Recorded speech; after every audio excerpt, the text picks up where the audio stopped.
Welcome to the second session of today's program for our workshop, Islamic Economics Workshop, which is specifically about money on this year. This session will be more on empirical works because we will have two presentations which are dealing with empirical modeling regarding monetary issues in Islamic economics. We have a small change. Instead of Mehmet Saraj first, dear Zahra Afshari from Iran will present her paper, which is titled as Towards Designing a Dynamic Stochastic General Equilibrium Model in an Islamic Framework. Bismillahirrahmanirrahim. First of all, thank you for giving me an opportunity to share my ideas with my colleagues in Turkish universities, and thanks to Faculty of Theology in Marmara University and the coordinator and organizer of the seminar. And thanks to Dr. Fahim Khan and Dr. Jahir for two important pioneers in Islamic economics that presented and discussed important issues in Islamic economics. I actually consider their comments in my continuing my studies in Islamic economy. What I'm going to present is a part of a project that an unpaid project that I try to do in Al-Zahra University and modeling an Islamic economy in DSGE framework. Actually, I have done many designed many DSG models for Iranian economy considering the reality of Iranian economy. But this is the first DSG model that I designed the model, and the empirical work is done by my PhD student, Dr. Soleimani. She did the empirical work. The difference between this model and other DSG models that designed in Iran was that all DSG model designed, Islamic DSG model designed for Iran, just they dropped the Taylor rule and they substitute a monetary rule, just monetary based. They put monetary based, the rate of growth of monetary base in their model. What I'm trying to do is something different from what they have done. I substitute something for Taylor rule. Just I want to go through the model in the in continuing my presentation. First of all, what I'm looking for is that just like conventional economies, the Islamic economies face business cycles, recession, inflation, unemployment, stagflations. These disturbances is compatible with the goals of Islamic economy. A prolonged recession and unemployment may cause human suffering, which is not acceptable in an Islamic economy. In order to confront the cycles, let me explain it here. I'm not going through growth or development. What I'm going through is fluctuations. What does fluctuation or business cycles means? The deviation from potential output, the deviation from optimal inflation. That's what I mean by fluctuations. So in order to confront the cycles, one of the ways depends on the kind of shocks that economies suffer from. Activist policy, it means monetary and fiscal policy, can help. Just I focus on monetary and fiscal policy. It can help to overcome the cycles. The role of activist policy in Islamic economies is undeniable. In conventional economics, interest rate is the key instrument for implementing the monetary policy. Interest rate plays a role in money allocation between borrowers and lenders. And in conventional economy, the Taylor rule is a simple rule that linking mechanically the level of policy rate to deviation of inflation from its optimal level and the output from the target level, the potential output. The Taylor rules become a popular tool for assessment of monetary policy in both advanced and emerging countries. Furthermore, interest rate plays an important role in the allocation of money between borrowers and lenders, as I told. But in Islamic economies, the interest rate is prohibited, riba is prohibited, and an exclusive feature of Islamic economics is profit and share lasting paradigm, which is predominantly based on muzarebe and musharaka. Musharaka, what the instrument I use in this paper is musharaka, is joint enterprise or partnership structure with profit-loss sharing that is used in Islamic finance instead of interest-bearing loans. Musharakat allows each party involved in a business to share the profit and loss. Under the profit and loss paradigm, the assets and liabilities of Islamic financial system are integrated in the sense that borrowers share profit and losses with the financial institutions. Advocates of Islamic economics argue that Islamic financial system is theoretically better structured than conventional financial institution in terms of observing external shocks, because the financial institution financing losses through the depositors, some of the losses observed by the depositors. To test the above advocacy, we replace the Taylor rule in conventional economics with a rule based on Islamic instrument. In order to assess the impulse of the macro variables to external shocks. As I said before, there has been large scale economic growth in Islamic banking in Muslim countries and around the world. We can divide the literature into maybe four groups: conceptual, econometric models, DSGE models. A few studies have done by using DSGE models, and agent-based computational model. No studies have been done in ACE or ABM model. Our next step of our research is to add agent-based computational model to our DSGE model to solve some of the problems.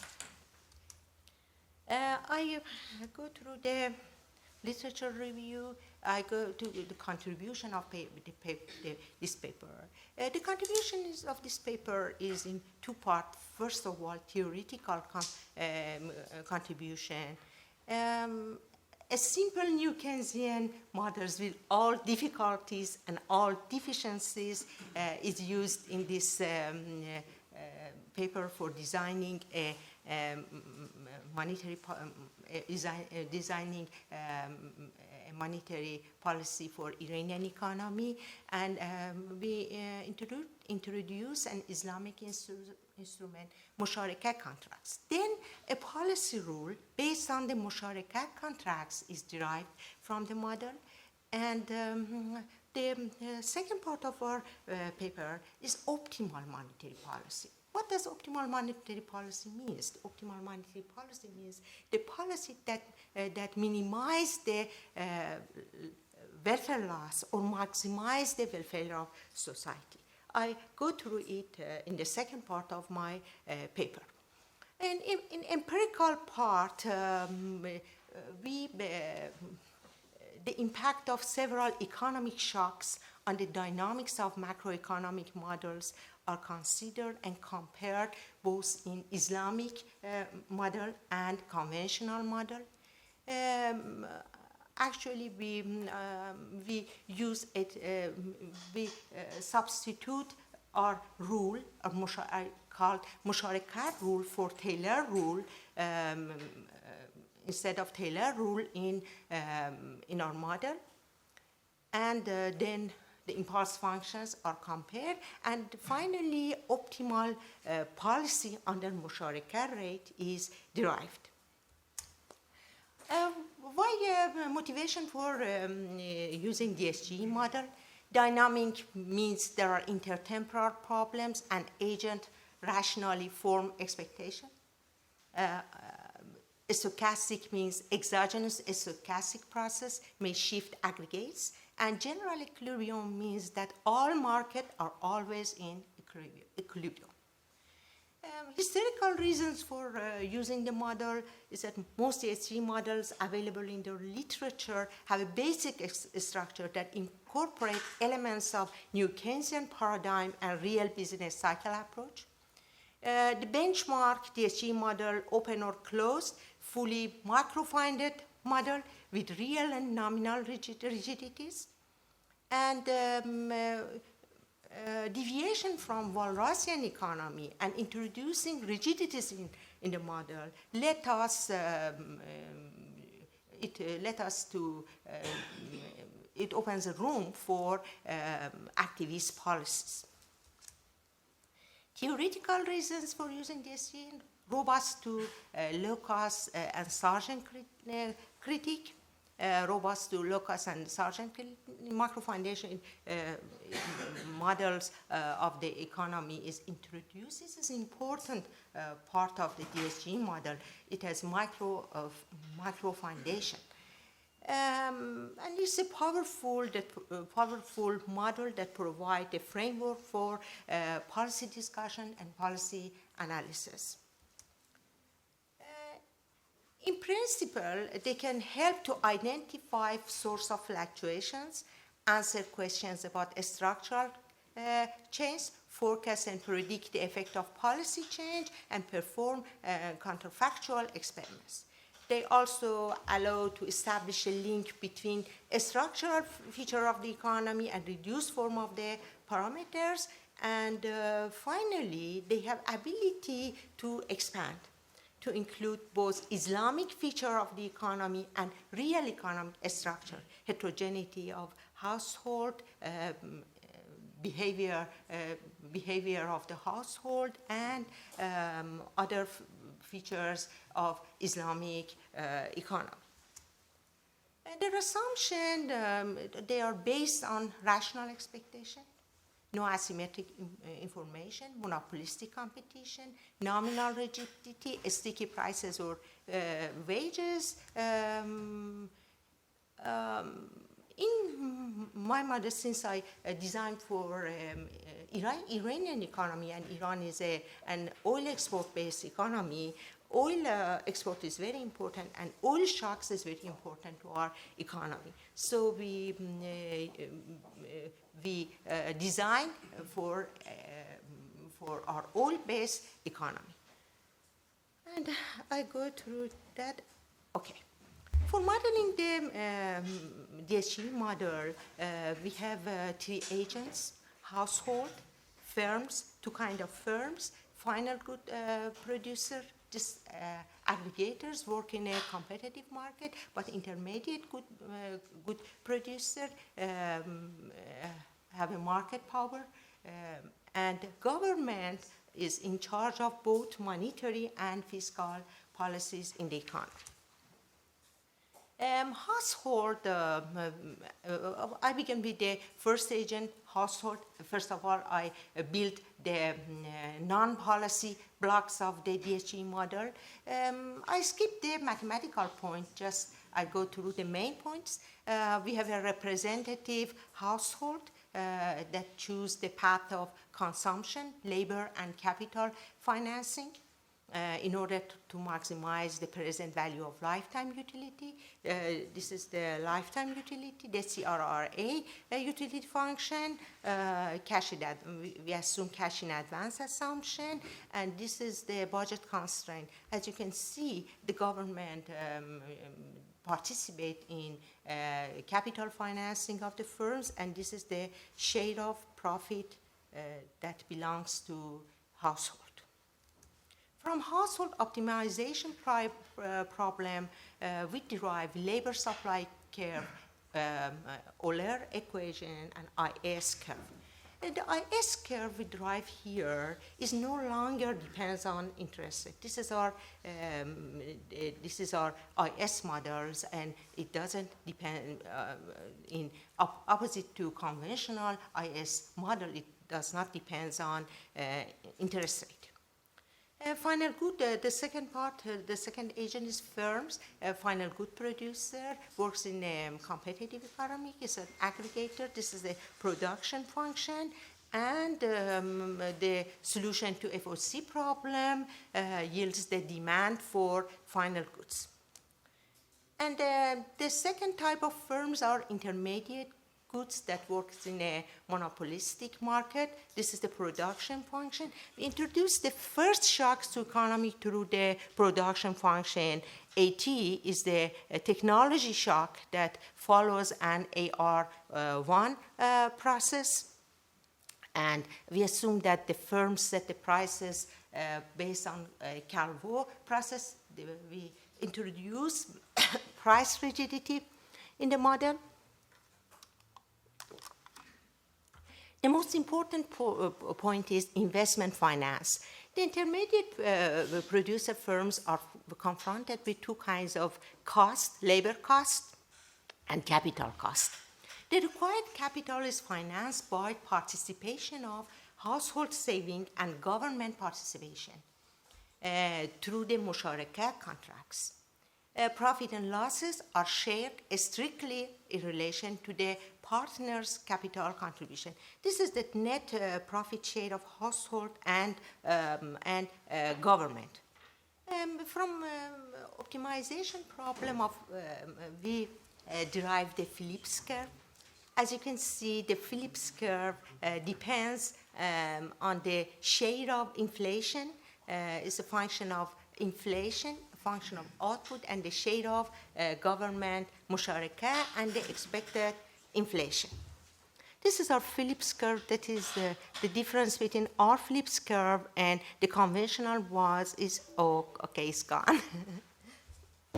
Is introducing the share of government musharaka in the model. Okay, after deriving the Phillips curve, I solve the model. You know, solving the DSG models is very difficult. It is a mathematician to solve the problem. That's the reason we couldn't include all features of Islamic economics. Is that it's very hard to solve the model. For solving model, we have IS curve, the policy, non-policy block, IS curve, Phillips curve, and the policy, our policy rules is musharaka. Oh, I forgot to explain about the government. The government, as I told you, is in charge of both monetary and fiscal policy in the economy. The budget constraint of the government consists of government expenditure and their capital finance and their income. For Iranian economic, most of the income comes from oil. Oil import. We add oil import to the second, to the right side of the budget constraint. This is the government and monetary authority. They are the same.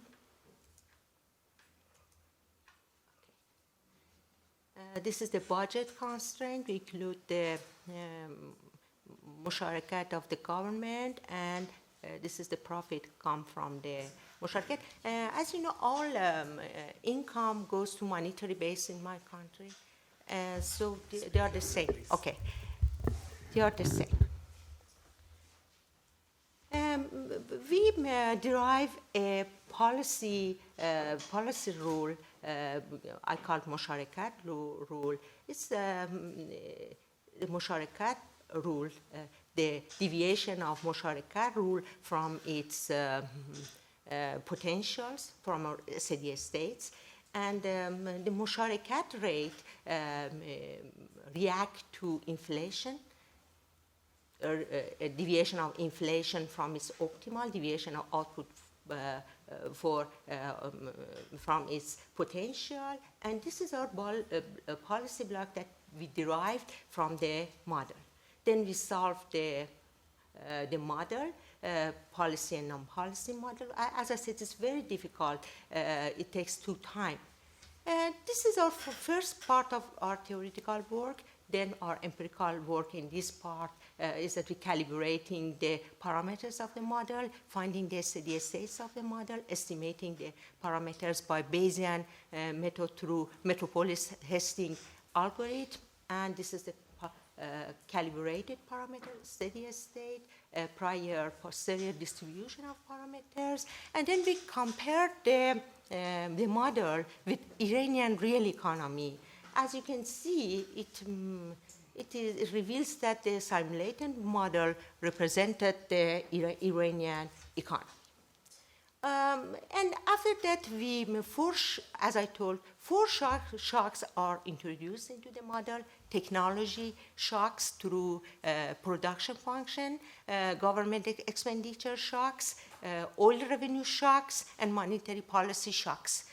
Three shocks from government, through government, oil revenue shocks, and monetary shocks.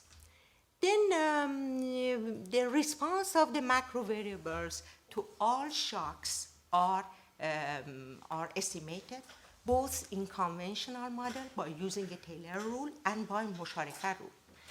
As you can see, the solid line shows the conventional model, and the dashed one shows the Islamic model.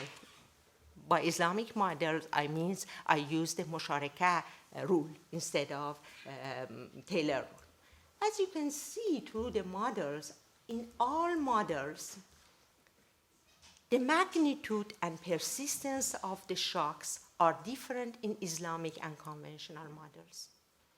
The magnitude in all of them, and the duration and persistence in Islamic economics is smaller. The convergence time in the Islamic economics is shorter than the conventional model, i.e., it means that the speed of adjustment to equilibrium in Islamic economies is greater than the conventional model. And the magnitude of fluctuation in Islamic model is smaller than the conventional one. The reason for this difference is Musharaka contract. Musharaka contracts acts as a counter-cyclical instrument that absorbs the shocks. The second theoretical part of my paper is optimal policy. As I told, the optimal policy means the policy that minimizes the welfare loss, or maximizes the welfare of society. According to Rothenberg and Woodford, we derive the quadratic welfare loss function, which depends on deviation of output, the quadratic form of deviation of output from its potential, the quadratic form of deviation of inflation from its optimal, and Musharaka rate. One of the methods for analyzing the optimal policy results in the model is finding the coefficient that maximize the welfare or minimize the loss function. Furthermore, for solving the optimal model, two kinds of targeting rules is introduced in the model: Ramsey optimal rule and empirical non-optimal rule. Two non-optimal rules is introduced. Strict targeting models rules. Strict rules means that strict inflation targeting, that it means that zero inflation for all the time, and a strict output rule, zero output gap for all the time. And also we use flexible targeting rules. It means that Musharaka react both to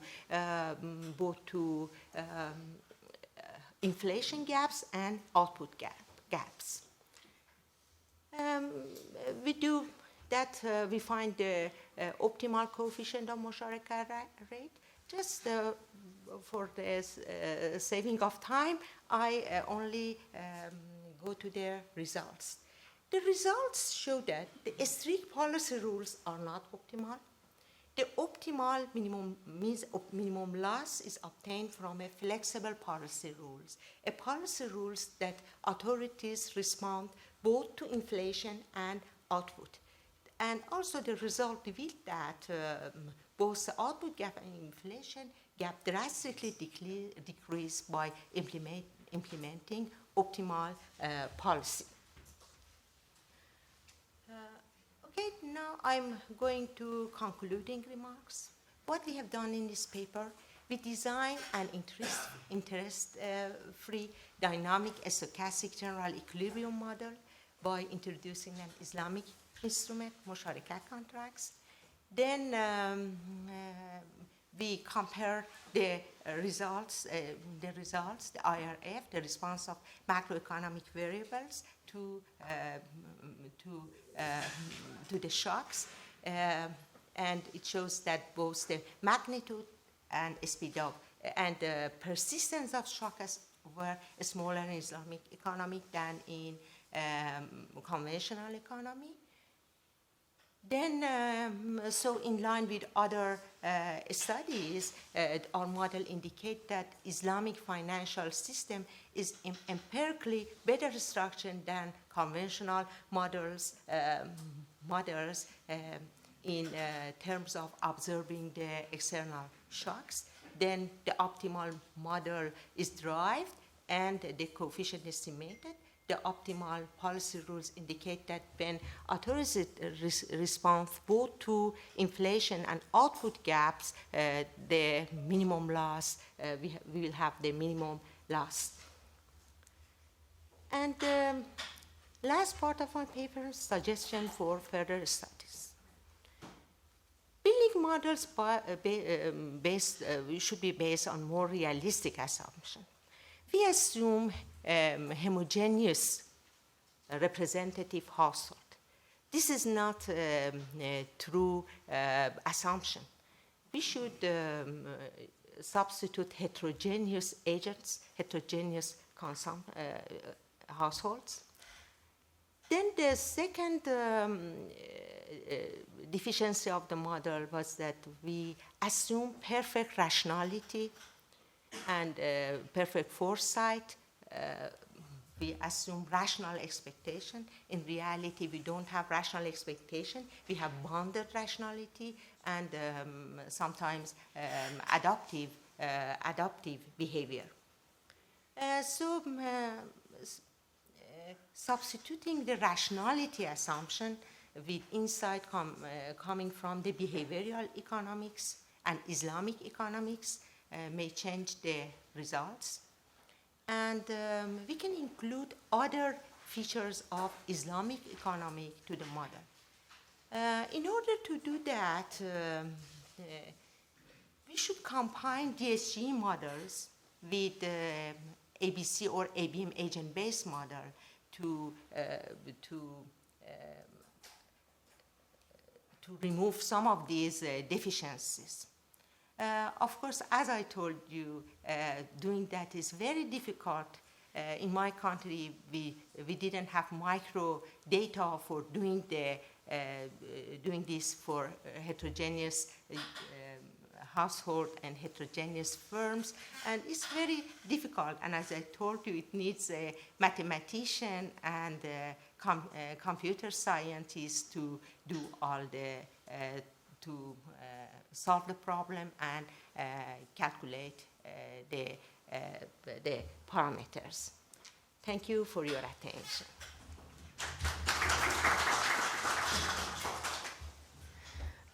I would like to thank Professor Zahra Afshari for her presentation and that she finished actually on time.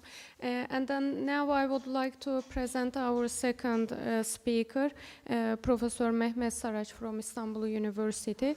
He will present his co-work with one of his PhD students, which is about the problems with fractional reserve banking and proposing a new Sharia-compliant full reserve banking model via using agent-based simulation model. Bismillahirrahmanirrahim. Good morning, dear participants, my colleagues. First of all, sorry for being a little bit late due to a traffic accident. I didn't have the accident, but due to this accident, the road was closed, so it took time to reach here. Okay. Well, I used to draw caricature when I was going to high school, so I really tend to express my ideas through some pictures, illustrations, or caricatures. Now, I actually quit drawing pictures, but I prefer using illustrations, caricatures, and other visual things to explain my ideas. So I start with this caricature. It appeared in New York Times just about this, the Robert Shiller's article. It explains many things. We do not need words if we use some pictures. It tells so many things, but I'll explain, and I have some words to say on this picture. Basically, so fragile. This is such a fragile system, such a problematic way. The current monetary policy, money production process, is considered as a main cause of the financial crisis. So the conventional monetary policy plays a crucial role in money production, as we all know. So basically, we may summarize the basic cycle of the economy this way. So it starts with money and ends with money again. However, we all know that it is impossible to achieve a real Islamic system without facing this problem first, the money issue. So we have to redefine and work out solutions incompatible with Islamic principles. So we may change this cycle, maybe this way. You may have seen this cycle before in the literature as well. This is not my invention, of course. Professor Asutay uses this type of illustration. So, of course, that's why we are here, and we devote our times to such studies. Now, our paper basically consists of two main parts: the theoretical background and the empirical work, the basic experiment through agent-based model, simulation method. So again, a quick recap of the story. We all know that it started with the practice of goldsmith bankers in 17th or 16th century. They took their deposits in the form of precious metals, and they issue bearer receipts representing them. Then they lend these coins, but they keep sufficient quantity of this reserve to meet the requests, demands. And a further step was they issue more receipts than the entire coins. So, for instance, if they collect $100 coins, they issue 400 receipts, of which 300 can be lent at interest. So basically, there is no real asset behind this 300 receipts. Okay. Now, again, a quick chronology, a basic, simple, short chronology of the fractional reserve banking. Of course, we all know that the credit expansion through this fractional reserve banking accelerated the economic growth at first, but it resulted bankruptcies of many banks due to economic crisis and recessions. Of course, the basic assumption was and has always been that the customers, clients, bank customers tend to keep their deposits at their accounts. They always, but of course, these assumptions did not work, did not hold many times, both in early times and modern times. We have seen that bank customers, we have experienced many bank runs throughout the history, including the recent times. The basic question, who should produce money and control money, is a very theoretical, very conceptual question. Now we see two school of thoughts to answer this question. One is the currency school, the other one is banking school. Currency school basically advocates the full reserve banking system, and they say only government can produce money. Money supply should be determined in accordance with certain rules such as gold standard. But currency school could not notice that the bank deposits and banknotes are exactly the same, as both are based on no real asset. So this is a deficiency of currency school. On the other hand, banking school say that the flexibility should be provided because the rules would limit the mobility in money supply needed for economy. Central bank should determine a policy interest rate in accordance with the macroeconomic goals. Based on this rate, commercial banks would determine their own rules and conditions. So the fractional reserve banking system is rationalized within this the context of this school. Okay. Again, basic facts, actors affecting the money supply, of course, central banks today, in today's context, central banks, commercial banks, depositors, and creditors. We all know that the money multiplier, this is the basic formula to calculate, considering considering the money supply in an economy, given the reserve ratio required by central bank, bank's optional reserve ratio, currency drain ratio. Now, this is the basic balance sheet of a typical fractional reserve banking. So the basic question here is who takes the risk? What if the borrowers default? So the problem is first here seems to be the maturity mismatch and the unjust risk sharing concept. Actually, there is no risk sharing concept at all. So basically, it is based on the assumption that the account holders always tend to keep their money within the bank. So, of course, this is a unrealistic assumption. However,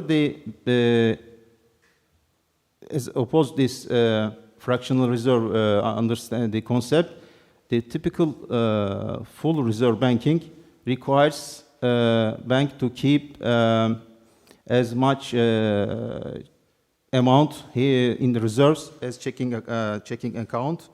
So there is no maturity mismatch here. So this is much more safe. So far in the literature, we see that there are 4 types of full reserve banking models: Chicago Plan, sovereign money, narrow banking, limited purpose banking. So we basically go through these models, what they are, basically. We explain in our paper, so I'm not going into the detail.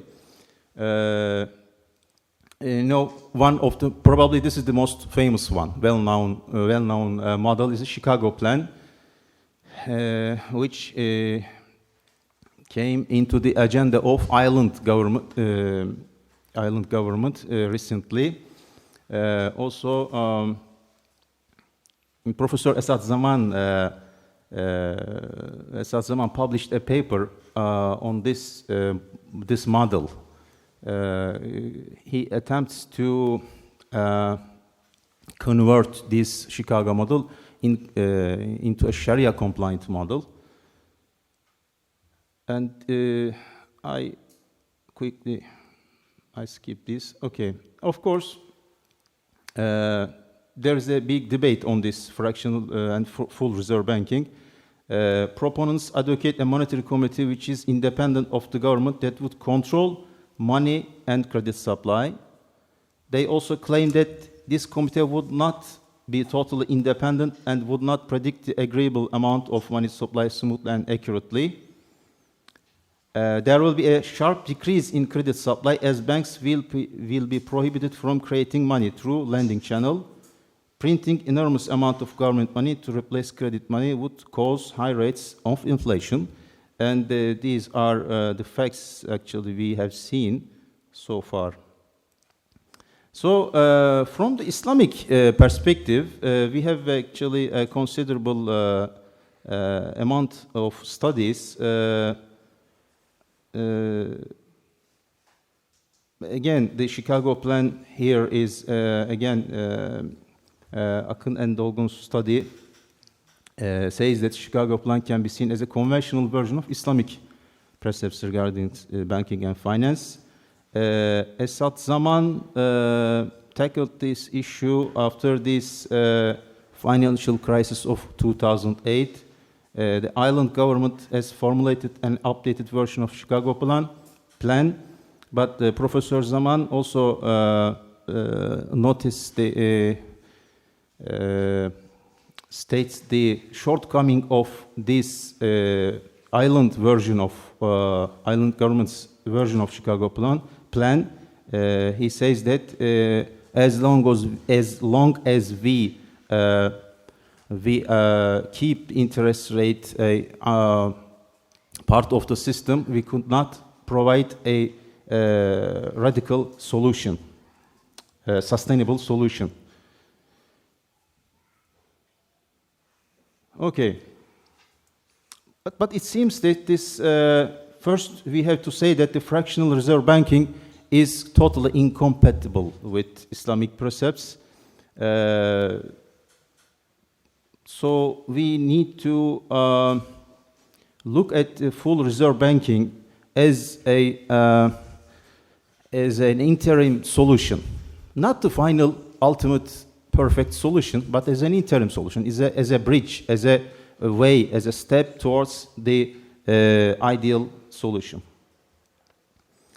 Now, our empirical study is based on a simulation model called agent-based modeling. There is a literature on that, of course.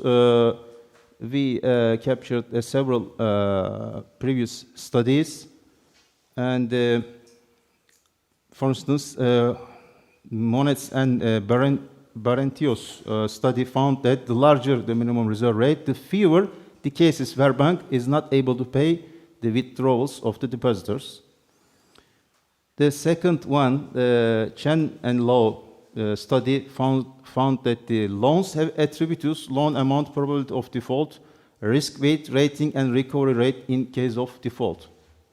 So banks must satisfy minimum regulatory capital and reserve requirement. And other two studies, the Mallet's study two types of banks, a full reserve bank which functions purely as a depositor of the, okay, so they defined two types of banks, full reserve bank, and the other is fractional reserve bank. The other study, Langing's study, found that the interbank money market stabilizes the economy during normal times, but amplifies systematic instability, contagion, and bankruptcy cascades during crisis. Okay, now we focus on our own empirical study here. This is the, as I said, a simulation. We prefer, why do we prefer simulation agent-based modeling? The agent-based simulation has a superiority advantages over conventional econometric models, especially in terms of these 4 points. 1, it makes analysts unable to avoid nonsensical parameter values. Second, results can be easily generalized in different places, different regions, different countries. Also, the structural changes is an important problem. So this method can handle this problem as well. It also a good way to handle the economic conditions outside range of historical data. Now, we define 3 types of agents: household, banks, a firm which represents the real sector. No growth, number of households. This is our limitations, or we may, of course, these points. There are some points which can be developed in future studies. We define no growth here. Number of households and firm is fixed, as well as the technology. Also, the model doesn't include any government agent, such as central bank. Actually, it assumes a perfect condition, perfect context, perfect free market economy, which runs free of any interventions.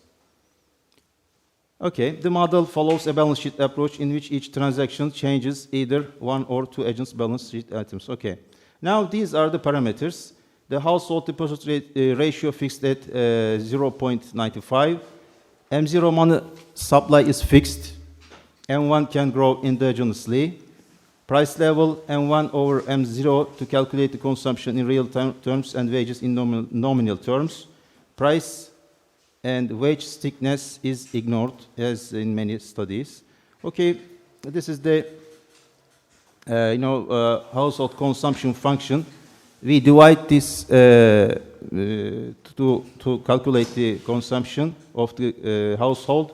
We smooth the number through dividing to 2. I mean, we also consider, the previous terms, the consumption in the previous term. By the way, this beta, the propensity to consume out of income and the propensity to consume out of wealth changes randomly at each round. So, these simulation experiment, they work with rounds. You repeat it in many rounds. Okay, banks, balance sheet items, reserves, deposits, loans, interbank loans borrowed, interbank loans received, and net interest. So this is how we calculate bank to loan amount. I mean the amount of loanable funds.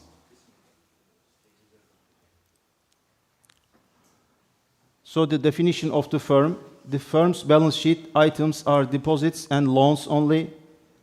The firm makes production and puts the produced quantity into the inventory. The production is a function of the inventory, aggregate demand, and the produced amount in the previous round. the firm pays wage to households. Now, we show here the conceptual model of the experiment. This illustration, this figure shows the relationship between the agents, and it explains how this experiment works.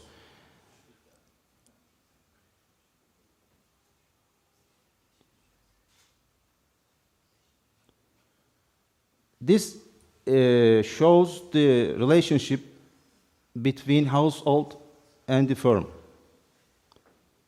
And again, this basically illustrates how this system works, basically, how this experiment works.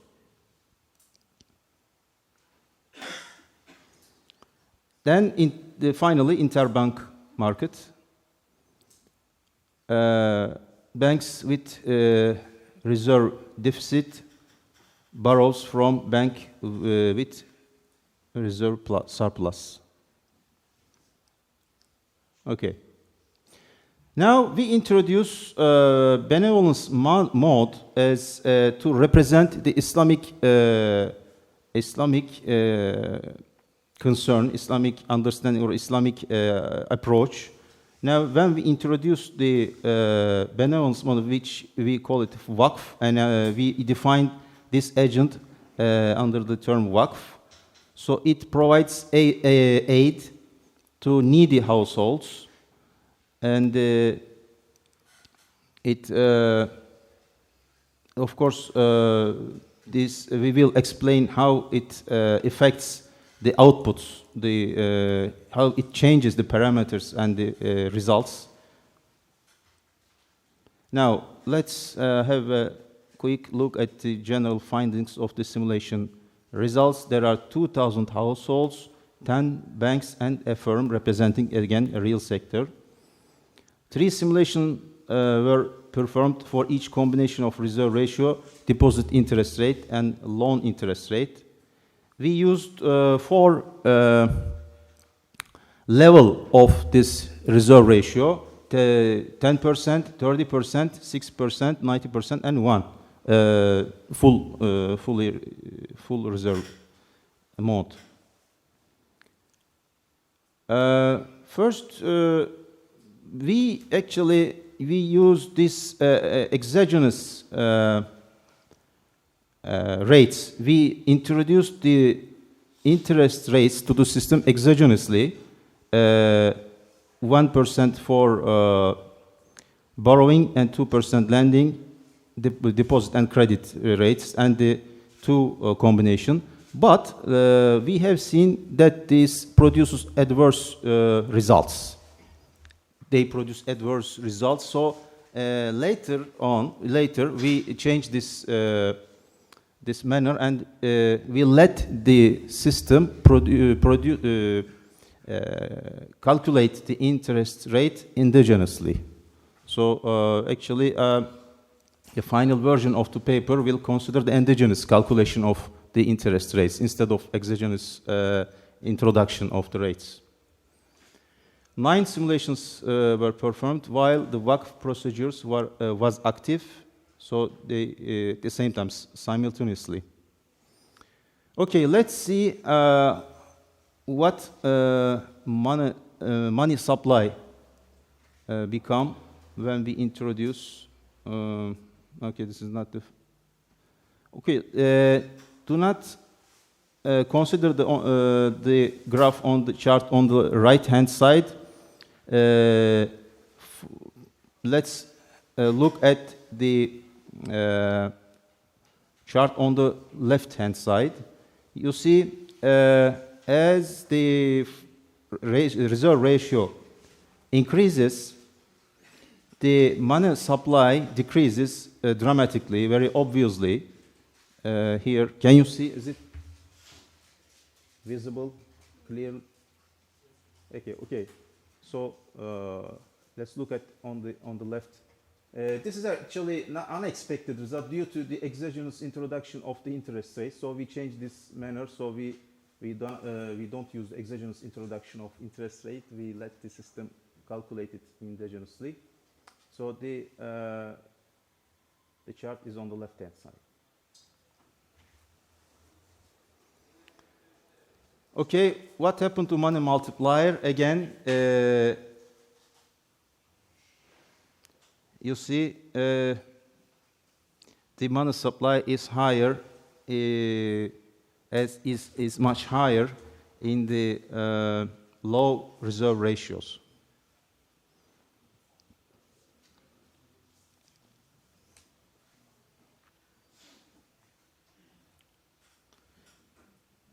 As for the credit supply, again, the colors are clear.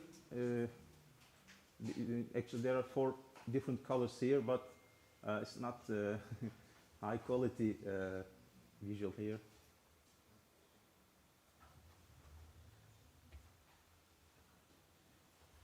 Okay, you see, this is 90% reserve ratio is this one. Then 60%, the green one. The red one is the 30%, and the 10%, which is the lowest, is at the top.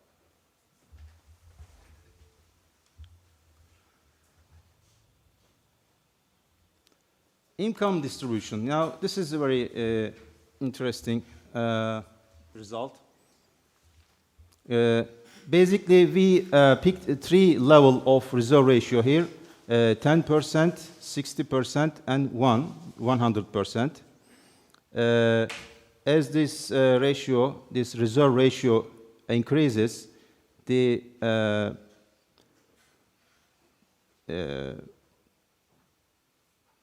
this color obviously goes to blue, which represents the richness.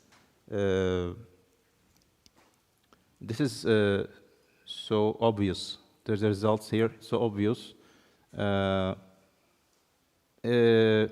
Please also have a look at the Waqf. When we introduce the Waqf, as the reserve ratio increases, the level of rich increases,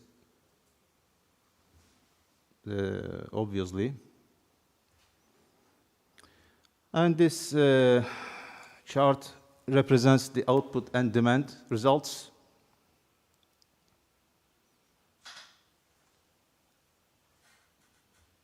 Now, let's come to the conclusion. Basically, we have seen that the fractional reserve banking system creates money without any costs while enjoying the interest gain through lending. It also causes imbalance in income distribution, decrease in production and demand for consumption, and consequently, destabilization in the economy. So, of course, this is a simulation, and it has some shortcomings. First, this can be criticized of being too simplistic. Second, it might be perceived as too much banking oriented. So you may think that we tend to find the solution within this banking paradigm. No, of course. I mean, in ideal Islamic economic system, banks probably will not play a central role or a crucial role or a critical role in Islamic economy.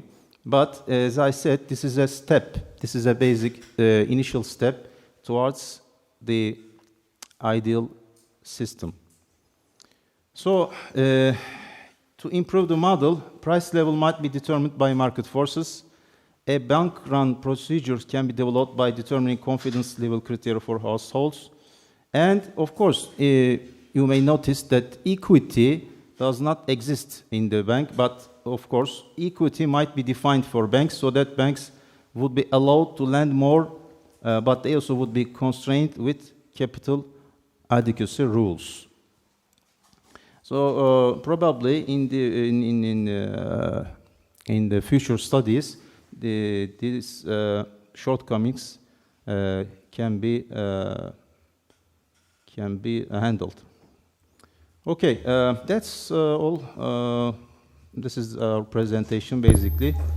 Probably you, some technical questions can be answered by my co-author Ömer Faruk is here also.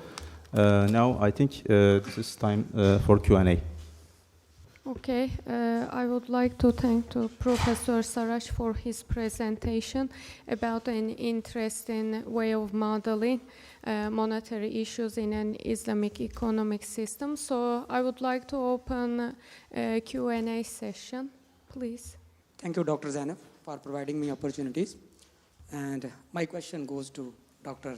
Zahra. First of all, I want to acknowledge the paper, because the both approaches they have used, DSG and the agent-based modeling, very complicated and third generation, we can say, these approaches. And I'm happy to see their application, at least in Islamic economics and Islamic finance. However, I have the points, just want to highlight. One is theoretical point, and the second one is on empirical side. The DSG modeling, what you design, is one of the assumption, very first assumption, rationality.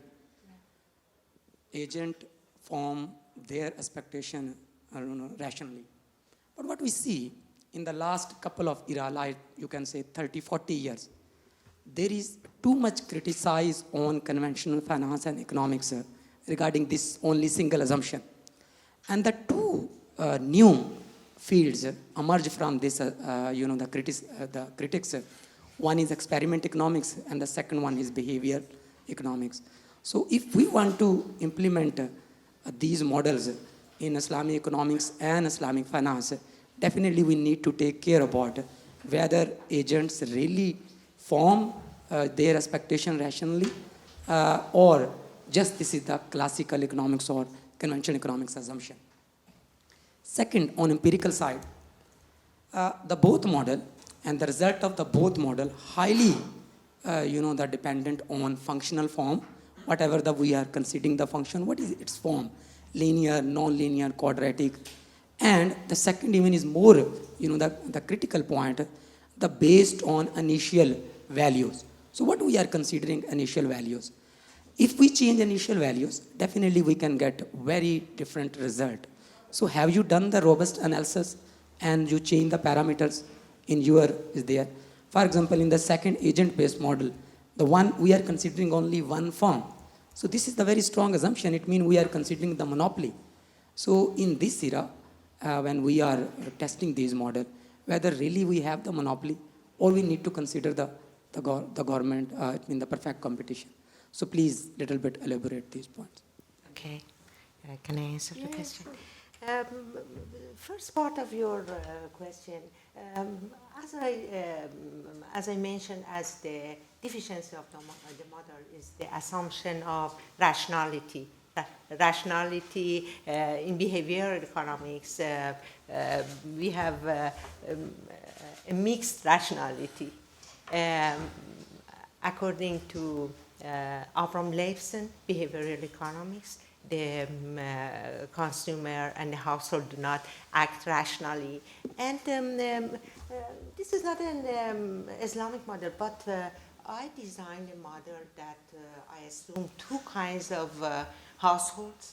One, they form their information on the basis of rational expectation, and the other based on the not rational expectation. Of course, this is a deficiency of the model, but as I told you, it's very difficult to add a new assumption or to the model. But our next, in our one of the works, we did that we assume heterogeneity of the household, but the mathematical point is not the only issue. The data, the availability of data. We don't have micro data about the wealth of the households. That's the reason our model is limited. The second question, the second criticism, yes, we use the conventional models, assume linearity of the model. As I told you, we use the Rothenberg welfare function to form our optimal model. Yeah, this is a deficiency of the model. It should be based on reality of the economic and need more research to extract the equation, not assume the assumption. And about the robustness of the model, we did that. We did sensitivity analysis, and also we compared the estimated data with the real data of Iranian economic. It, as I showed the table, the covariances and the variance of the variable close to each other. So we can accept that it's close to Iranian economy. You're welcome. I've got questions from both the learned speakers. First of all, thank you very much for such empirical presentations here. My questions are rather layman type questions, but I guess they would have some importance for the pragmatic approaches which we need to develop for monetary economics or in total Islamic economics. First of all, to Professor Dr. Zahra Afshari, is the basic proposition of your study that when we take interest out of the IS curve, like the Keynesian cross, the convergence time would decrease? Yeah. Secondly, I was going to talk about the heterogeneities, like Gerald Debreu has already talked a lot about that, and other scholars, like for last 30 years or 40 years. It's not about only the economic agent. All the axioms we are taking, and Asad Zaman widely talks about the axiomatization of economics. And he just doesn't talk about the axiomatization of Islamic economics in general. So, I mean, since you have already mentioned that the heterogeneities have not been considered, so do you not think that these models are of little or no pragmatic, practical importance? Because the basic issue lying, the problem lying with the past model was these classical assumptions and homogeneities. Lastly, one of the shortcomings which we have already seen about these dynamic stochastic equilibrium models, general equilibrium models, is that they failed to predict the 2007 to 10 financial crisis. So once we have already seen some models failing to predict a crisis, and some of the people, who tried to counter this criticism, they were like, the financial markets were not included then. So dealing with the closed economy models or these kind of models, I mean, I reckon that I'm very skeptical about their practical importance.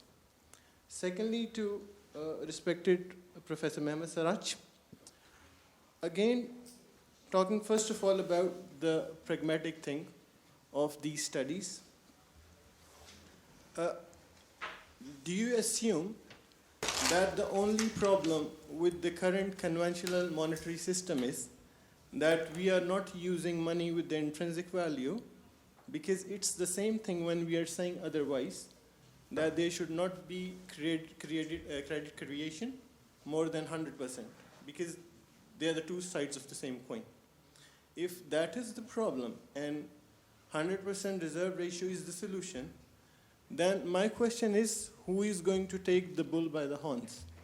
Because there has been a lot of study about that, but if we keep talking about this solution, that maybe we would not head anywhere in the next 100 years, because China, being a very big economy, has given a solution of SDR to be replaced by the reserve currencies.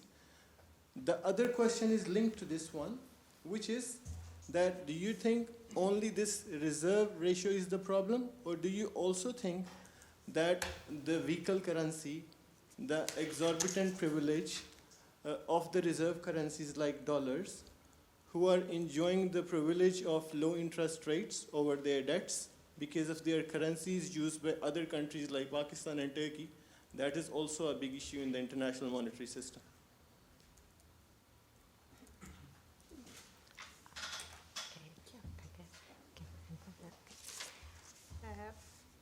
First of all, I go to the last question about predicting the financial crisis. You are right. In our other DSE models designing for Iranian economy, we introduce frictions in financial markets and stock markets. If we introduce the frictions in the financial markets as they did in Western countries, maybe some of the issues can be solved. Yes, it is a closed economy, and one country. We are interacting with the world.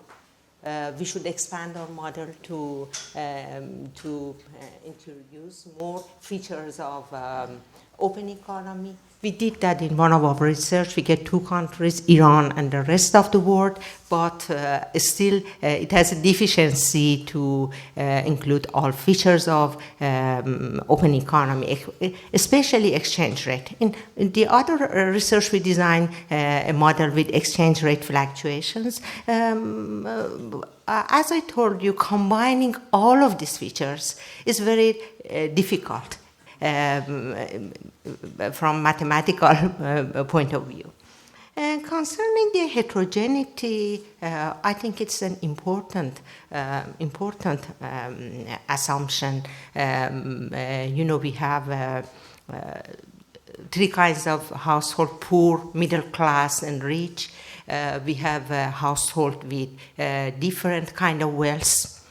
And if a shock, a country confronted with a shock, the effect of shocks in different groups of household is different. So it's a homogeneous household is a very simplified assumption. As I told you, we can theoretically we can include the heterogeneity in the model, but as I told you, it depends on the availability of data. We couldn't do that in Iran because we don't have microdata. Okay, good question. Of course, the 100% or full reserve banking is not the final or ultimate solution of the problem. As I said in my presentation, this is a interim solution or an initial step towards finding the ultimate solution. There are, of course, we have to keep searching for new ways for payments or for the we need to find alternatives as right tools for exchange as exchange medium. And actually, I also find very important to focus on this US dollar as the reserve currency. This is the problem. If we solve this problem first, we really we would reach a good point, better point where we stand today. Of course, there are some initiatives using local currency in foreign trade. I mean, this is a very actually we should consider it more seriously. If countries really prefer using local currencies in their transaction, in their trade, but the problem with this, substituting US dollar with the local currencies in for an exchange is there is no,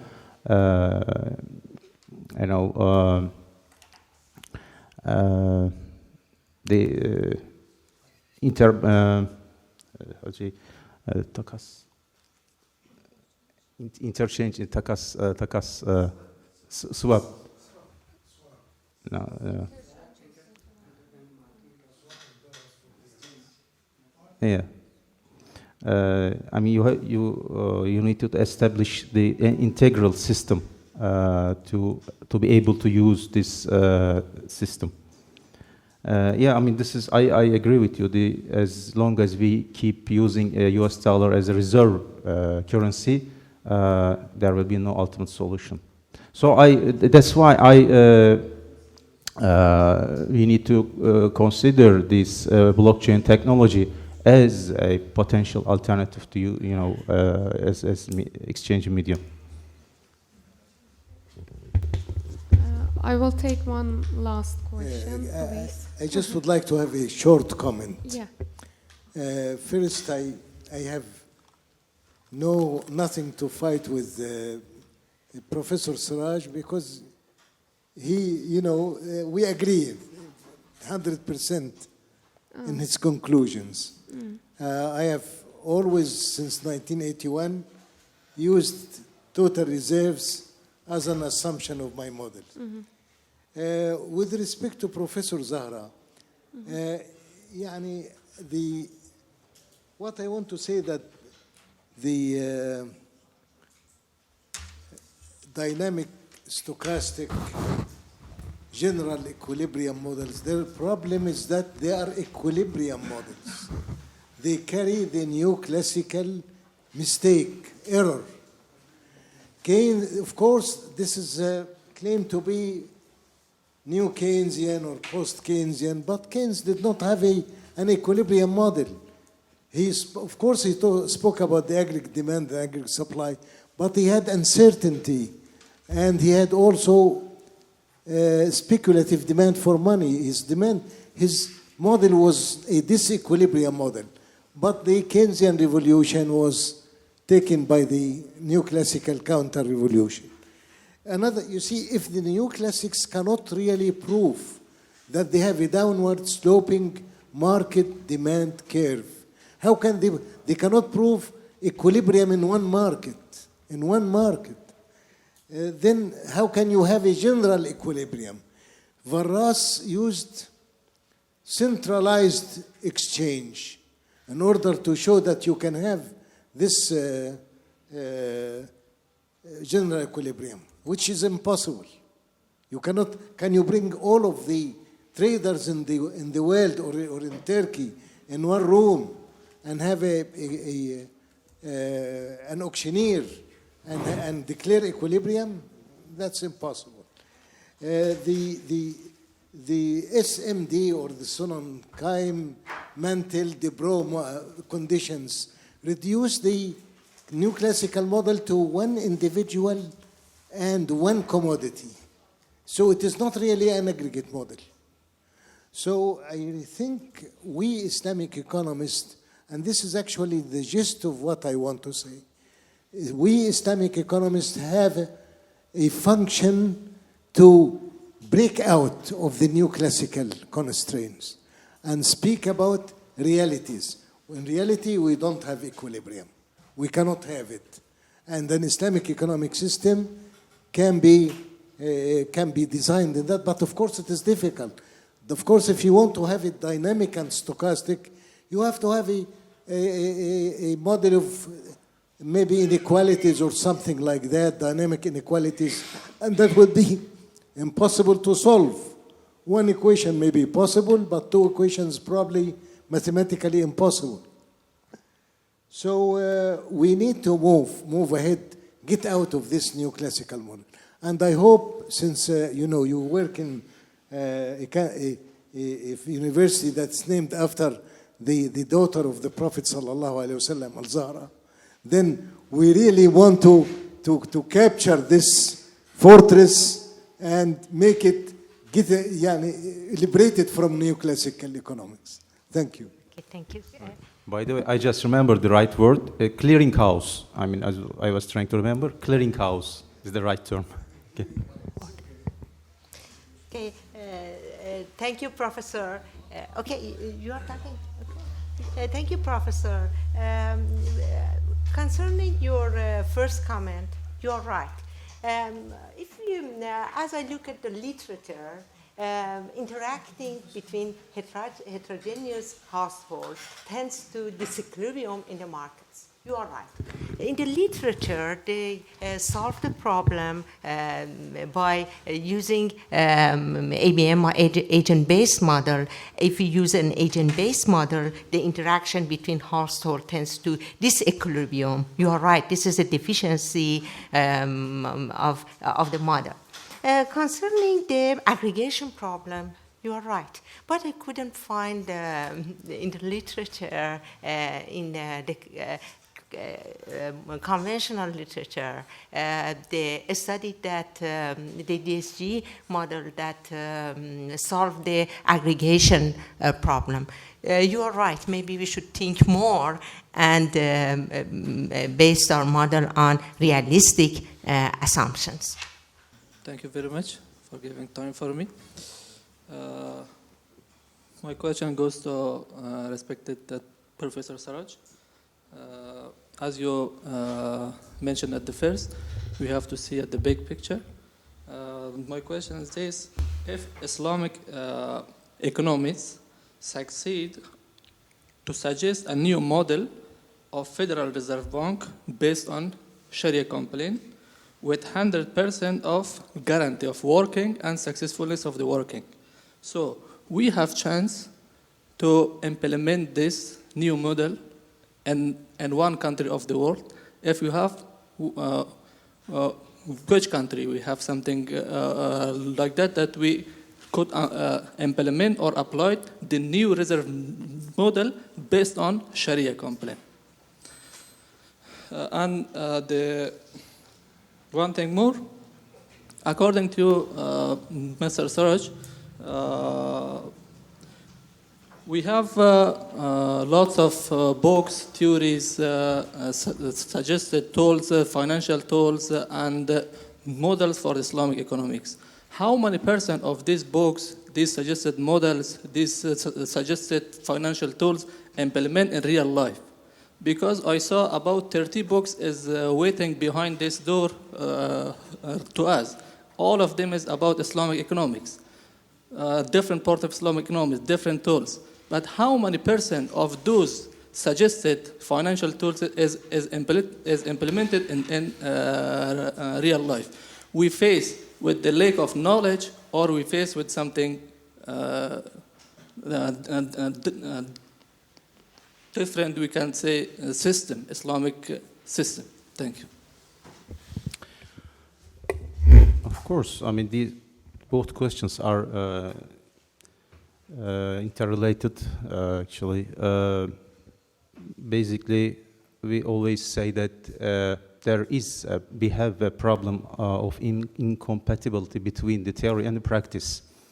We as academicians, of course, have to find, this is our mission, find the ultimate or ideal models. We need to develop the ideal models. But the problem first is how our assumptions are realistic. So the first problem is we have problem with the reality or validity of the assumptions. So, of course, initial studies may have ignored these problems, but as we go through, I see that there is a progress in the literature. But now, let's look at the big, as you said, the big picture tells us the economy or economics is a part of civilization. So, if we cannot implement our models today, the reason is that we actually could not achieve a real Islamic civilization in the modern times. So our failure in achieving the system as a whole, as a civilization, that's why actually we see the problems with the implementation. As for the practice of Federal Reserve or central bank mechanism, Probably we may need, we don't need a Federal Reserve or central bank at an ideal or ultimate solution. This is a failure of the market discipline, actually, the market system. But since we are not, we need to live with this, imperfect market. We do need a Federal Reserve or central banking system. Well, the task is very difficult. We all know that. I mean, in today's world, we may develop as academicians in our comfortable rooms some ideal models, but the world is so interconnected. I mean, the globalization has made us so interrelated, so intercorrelated. So, but there are things we can do. I mean, there are some initial steps. So these may be humble, very modest steps, measures, but I believe that it will produce considerable serious results as we go through. So we believe that this idea comes from our belief. If we do what we know, if we implement our knowledge, Allah will provide the better results, further results, inshallah. Thank you. Okay, I'm about to close this session, but with your permission, I would like to just add a few words, especially regarding the last question, because it's especially about the books which we published, so I think I have the right to say something about them. No, just not to defend or something, but it is so difficult to say how many percent actually includes stuff which is applicable or which is applied, which is written inside these books. But I can say that there are, of course, some things, I don't know what percent, but which are already realized in real life or which can be applicable by some easier effort than other things. Of course, monetary issue is not one of them maybe, which is like easily applicable, but some stuff. For example, yesterday we were talking about some Qarza Hassan models. The Musiat, got the prize yesterday because of their application which they put into life. So this is just one example. Of course there are things, but not everything. And another issue which is related to agent-based modeling is this. Of course, as academicians, we like to develop models because this is the way everything starts in the brain before putting it into life. Not everything maybe, but yeah, many things should be that in economic life especially. And when you do this, I mean, it's not always easy to check whether they are really valid and applicable in real life, because you need to have like a Robinson Crusoe island or something to apply them and see what happens actually. In that regard, I like the agent-based modeling a lot because I think it gives you a way of checking the validity and results of your models. I really like this new way of checking the modeling, agent-based modeling, because it creates a virtual village. He could not show the whole, actually, the screenshots of the modeling, because it's a very nice to work with that modeling. You can really see what happens in the virtual reality. You basically create a virtual reality to try the validity of your model. So especially for young researchers, and also as contribution to what Professor Yarhe said, instead of maybe moving a bit more from the neoclassical models, the equilibrium-based models, such kind of new models like neural networks on agent-based modeling, these things can be used more maybe to check whether we are really like living in a utopian world, creating like utopian models or not. Especially young researchers, I'm saying these things to you, and I'm closing the session. Thank you for listening. Thanks.